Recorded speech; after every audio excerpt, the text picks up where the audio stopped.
Peace everybody, it's your girl DJ Bakes, and today we're making chocolate chip cookies. This is an easy mommy and me recipe if you want to make these cookies with your children. It does not require a mixer. You can actually make this recipe by hand, by spoon and bowl, or if you want to use a hand mixer, however you want to bake it, it's totally easy. So here we go. So these are the ingredients that we'll be using to make the chocolate chip cookies. 2 eggs, 2 sticks of butter. So you want these to be at room temperature. Sea salt, baking soda, chocolate chips, which I use soy-free, vanilla extract, water, flour, sugar, which I use raw cane organic sugar, or your choice of brown sugar. Lately I've kind of been using both, 1 cup and 1 cup, or sometimes I'll do 2 cups. Either way, it's up to you how you want to do your sugar. Now, these are some of the equipment that you'll need: measurement spoons, teaspoons, measurement cups, a small pot, a bowl, and then your main mixing bowl. Okay, so let's get started. Let's make these chocolate chip cookies. Let's start with the 2 sticks of butter.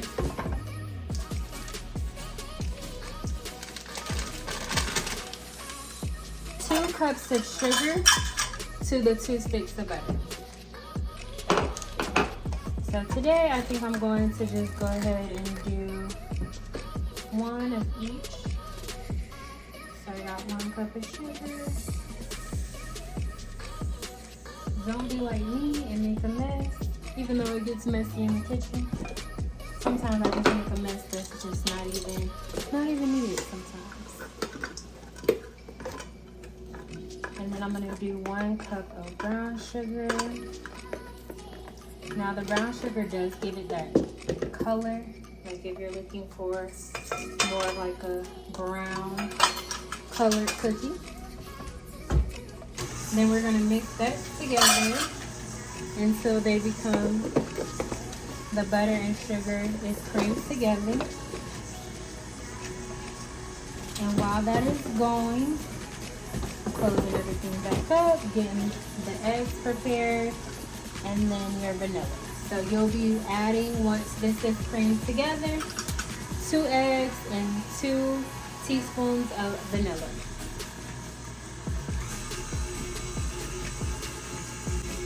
Mix together good.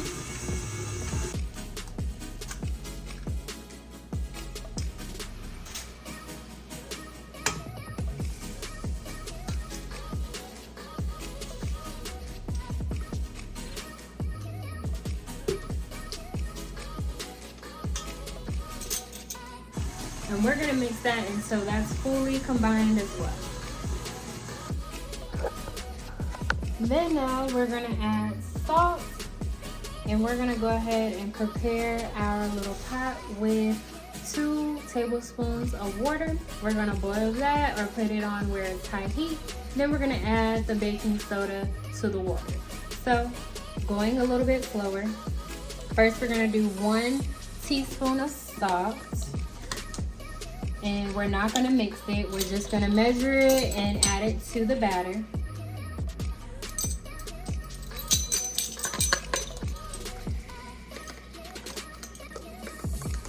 So that's 1 teaspoon of salt, and we're gonna let that sit. We're not doing anything with that just yet. Now we're moving to the stove top. So again, your pan, we're actually gonna measure out 2 teaspoons of water, and we're gonna put it on high heat. And yes, I don't clean, I should say that over. I do clean. I don't clean this with the salt in it, I just pour the water right in.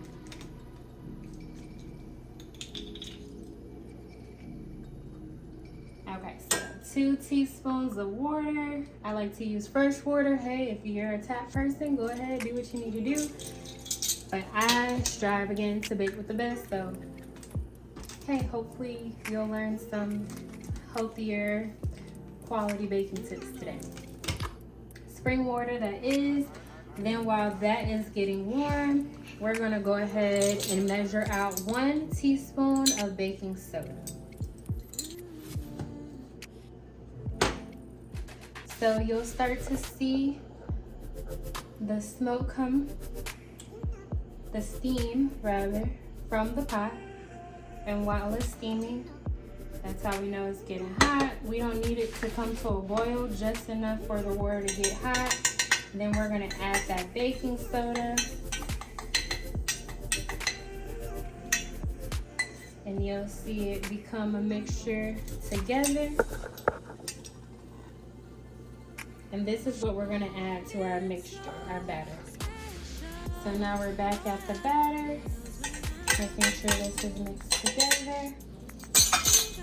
And then we're gonna add that.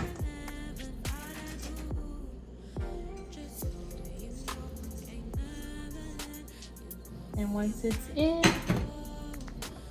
we're gonna then mix that together.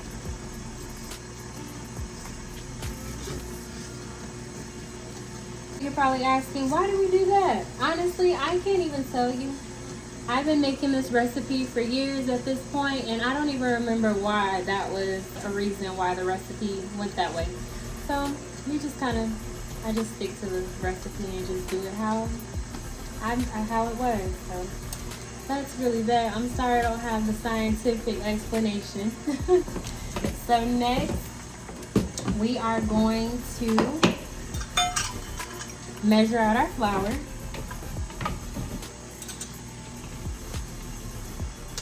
So that should be good and mixed. And once that's mixed, again, we're gonna measure out 3 cups of flour. I like to use unbleached all-purpose flour.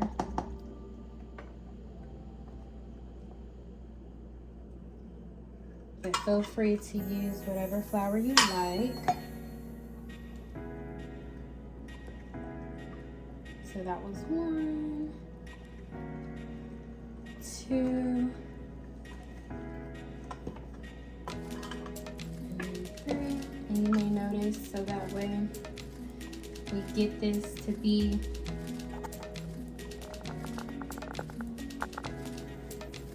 measured out correctly.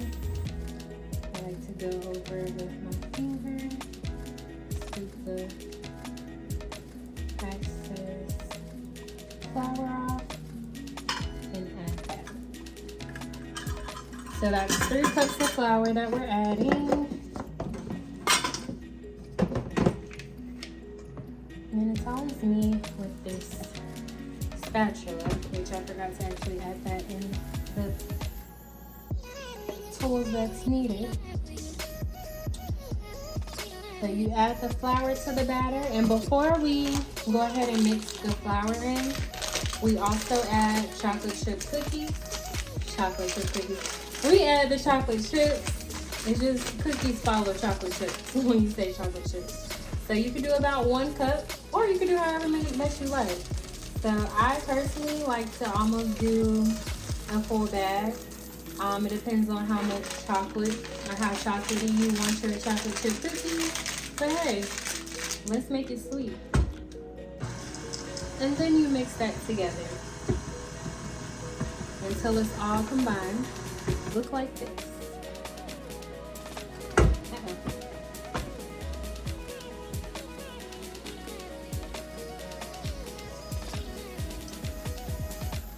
Now, once it is combined, the cookie dough, it is best to refrigerate your dough. If you would like to store it, if you're not making cookies today, or if you have a lot of batter and it's just one of you, or it's just a smaller group and you want to be able to have cookies to stay, you're able to do that as well. You can store this in your freezer. What you will do is put it in some plastic wrap, which I'm going to show you. Or you could use a storage bag to store your cookie dough. And then you could keep it up in the freezer for at least, I believe, 2 to 3 months. I don't think this cookie dough really lasts that long. So, hey, unless you're a baker like me, but I don't even keep it in, even if I still don't keep cookie dough that long. It doesn't last. I would just say that it does not last. So I hope that that was an easy recipe for you and that you can use it time and time again. It's so easy, a child can make it. And I'm gonna show y'all now how to store. Okay. So this is my plastic wrap, my cookie dough. I'm just gonna put it right on here. And the reason we chill the dough is so that way everything forms together. And honestly, if you keep it chill overnight, to me, that's how you get the best results. So these cookies will be chilled overnight so that all the flavor can get in there and it can sit and soak up. Like, you know, the longer you leave things, the more flavorful it gets. So we like cookies with a lot of flavor, right? So just to put this in here, make sure that it's all wrapped tight. And sometimes I would mark whatever it is if I'm using like a storage bag, but you can see through this. It clearly looks like chocolate chip cookies. So I don't need to label this. But I can label the day that I made this, so that way I always know how long it will be fresh. So this is a chocolate chip cookie dough. I hope that was easy and simple enough. And thank you for attending Deidre Bakes Chocolate Chip Cookies class.